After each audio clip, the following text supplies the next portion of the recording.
Radio J. Le 10-11, Lise Gutmann. Radio J. Les invités de Lise Gutmann. Radio J.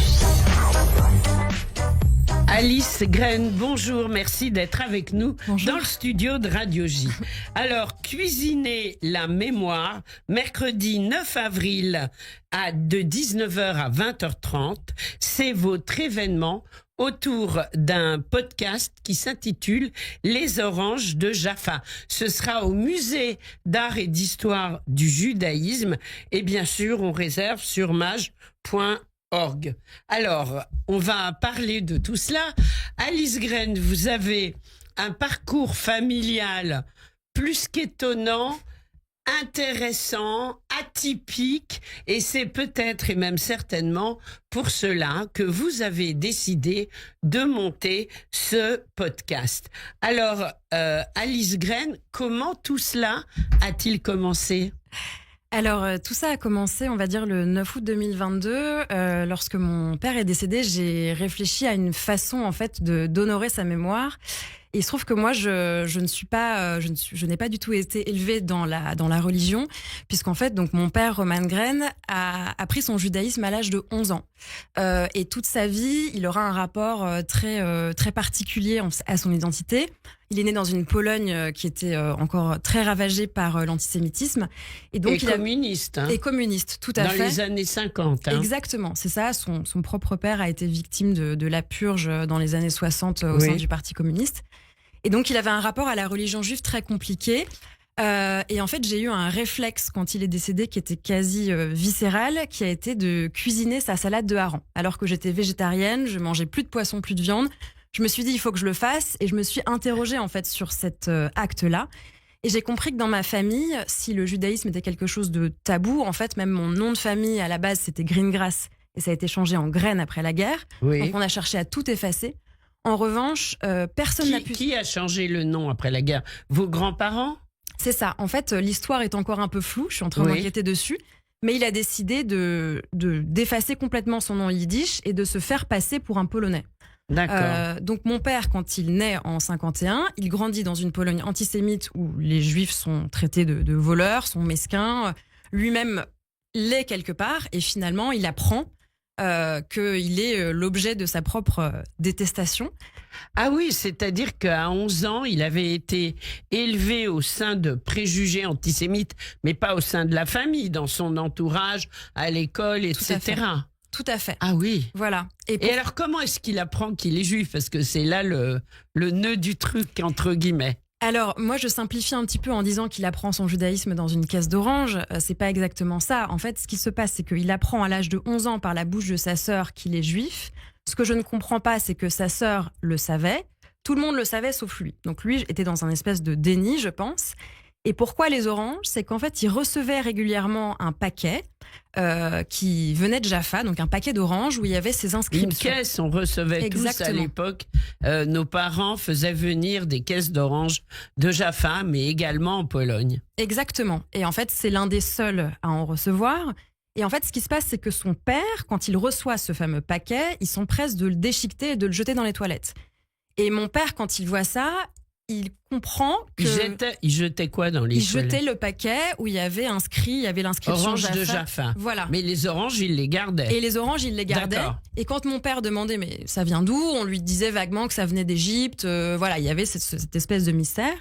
Et en fait, les seuls indices qu'il avait finalement par rapport à son identité juive, c'était ces oranges, mais c'était aussi les plats comme le gefilte fish ou le klops ou d'autres choses que cuisinaient ses parents. Ah oui. Voilà. Donc, quelque part, il savait sans savoir. C'est pour ça que j'ai choisi le prisme de la cuisine, c'est parce que on peut jamais s'empêcher de cuisiner. Non, Voilà. Jamais, c'est vrai.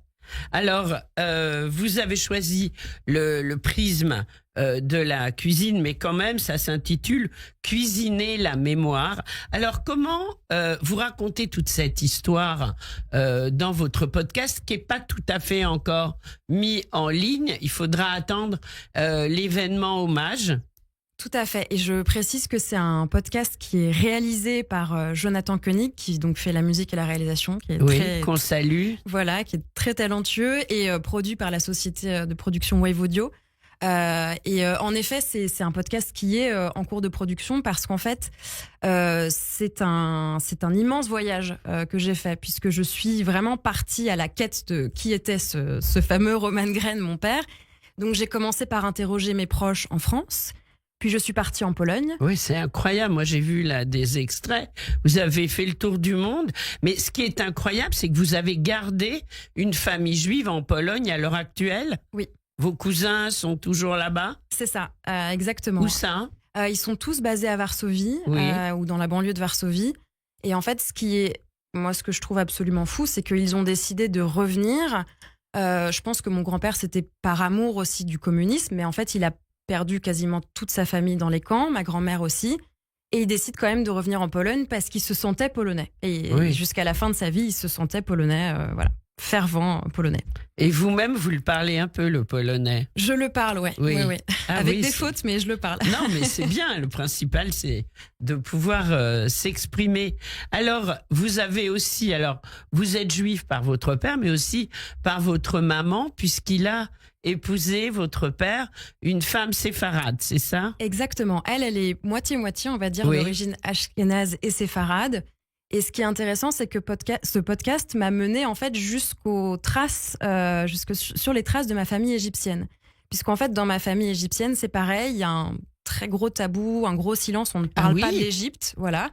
Il n'y a plus de juifs en Égypte. Et il n'y a plus, exactement. Ouais. Et c'est une histoire qui a complètement été effacée. Et moi, j'ai essayé de comprendre pourquoi. Et donc, quel est le nom de famille de votre maman? Ma mère, c'est Sophie Asher. Asher. Ouais, c'est ça. Alors, ça, c'est ashkénaze, mais le nom, alors, ça, séfarade. C'est séfarade. Ah, c'est séfarade, ouais. Parfait. Je crois que c'est une des tribus d'ailleurs. Oui, c'est l'une des tribus d'Israël. Oui. Exactement. Asher, ok. Voilà. Ah oui, c'est intéressant.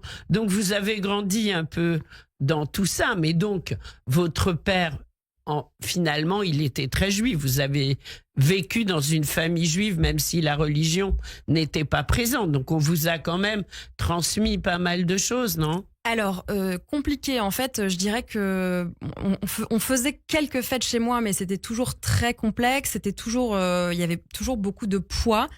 Donc moi, pendant très longtemps, en fait, j'ai moi-même presque caché en fait mon identité juive. J'ai presque vécu comme une marane, c'est-à-dire que j'ai conscientisé le fait que ça pouvait être dangereux, comme mon père l'a fait.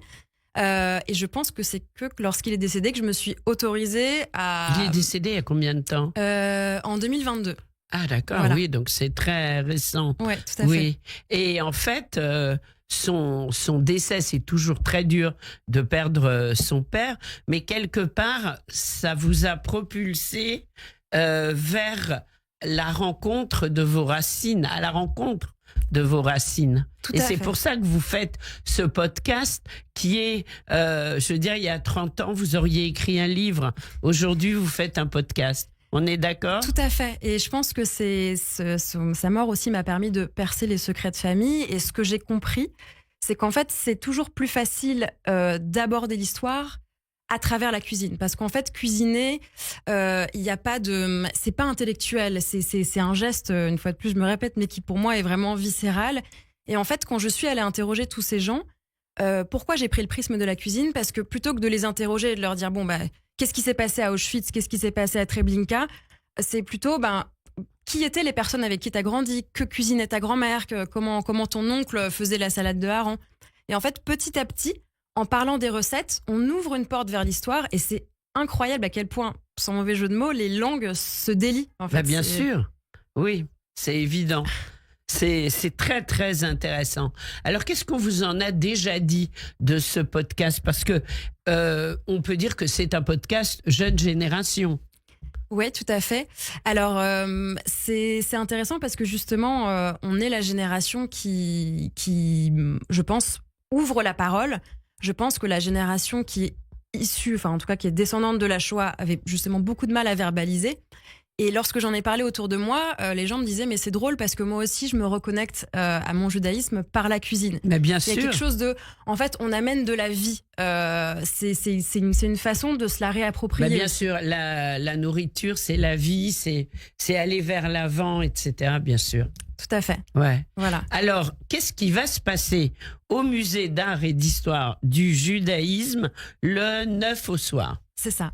Alors, il y aura une session d'écoute d'abord du premier épisode qui s'appelle À la recherche du hareng perdu. Oui, Voilà. on est en plein dedans. Exactement. Je vous souhaite de le retrouver. On verra. Oui, Et ensuite, il y aura une discussion avec la journaliste Zazie Tavitian oui. autour de la mémoire et de la transmission. Et moi, c'est une journaliste qui m'inspire beaucoup, m'a beaucoup inspirée, puisque elle a fait un podcast qui s'appelle À la recherche de Jeanne, où elle parle de son arrière-grand-mère. Et plutôt que de se focaliser sur sa déportation, elle cherche à comprendre qui était cette femme, et notamment à travers la cuisine, à travers sa vie finalement. Voilà, elle la rend. C'est pas juste une personne qui a disparu, qui a été assassinée, c'est une personne qui a vécu. Et moi, cet angle-là, il m'intéresse beaucoup. Oui, bien sûr. Donc, on pourra voir le premier épisode. Alors, quand est-ce que ça va être en ligne pour les personnes qui nous entendent mais qui ne pourront pas être là? C'est une très bonne question. Pour l'instant, on n'a pas la date Oui. exacte. Le titre, ça sera... Alors, donc, le titre, ça sera Les Oranges de Jaffa. Oui. Ça va rester. Oui, Voilà. Et en tout cas, la première saison sera vraiment focalisée entre la France et la Pologne. Mmh. Et puis ensuite, je l'espère, on pourra élargir au reste du globe, puisqu'il y a aussi tout un voyage en Argentine. Et puis, on ira jusqu'à New York et à Montréal. Donc, ça va être... voilà, de retour sur les routes de l'exil, mais en vous sens avez inverse. encore des voyages à faire? J'aimerais beaucoup aller en Égypte, si c'est possible, Oui. même si je C'est pense... quand même compliqué, faites attention. C'est compliqué pour l'instant, Oui. ouais. Mais je sais qu'il y a toujours une synagogue à Alexandrie, me Oui, mais il n'y a plus de semble-t-il. juifs, je crois qu'il en reste un ou deux. Voilà. Mais Ouais. c'est un ou deux m'intéresse quand même. D'accord. Sur quelle plateforme ça va être diffusé, vous savez déjà? A priori sur toutes les plateformes d'écoute. D'accord. Voilà, donc Parfait. tout le monde pourra y avoir Et accès. ça s'appellera en fait? Et ça s'appellera Les Oranges de Jaffa. Voilà, tout bêtement. Tout bêtement. Les Oranges de Jaffa. Voilà. Ça ne s'oublie pas. Alors aujourd'hui, quel plat vous aimez manger? Je pouvais pas ne pas vous poser la question. Je dirais que vraiment, je reste une fan inconditionnelle du hareng, et la salade de hareng de mon père, en toute subjectivité, c'est pour moi la meilleure du monde. Bah écoutez, super. On espère la goûter un jour. Pour l'instant, on va vous laisser. On vous retrouve au musée d'art et d'histoire du judaïsme. Ce sera donc le 9 de 19h à 20h30 pour essayer de partir à la rencontre de votre univers qui est aussi le nôtre. Avec une dégustation à la clé. Ah, waouh, il y aura du hareng, Oui. j'arrive. Donc, merci beaucoup Alice Graine d'avoir été avec nous. Et puis tout de suite, on se quitte sur quelques notes d'une chanson plus qu'emblématique. Henri Géraud, Gefilte Fisch, bien sûr. On vous embrasse, plein de succès. Merci. Au revoir. Au revoir. Der Rotgarottlip Gulasch mit Paprika. In der Polak Gottlieb Bigos Fleisch mit Bräu.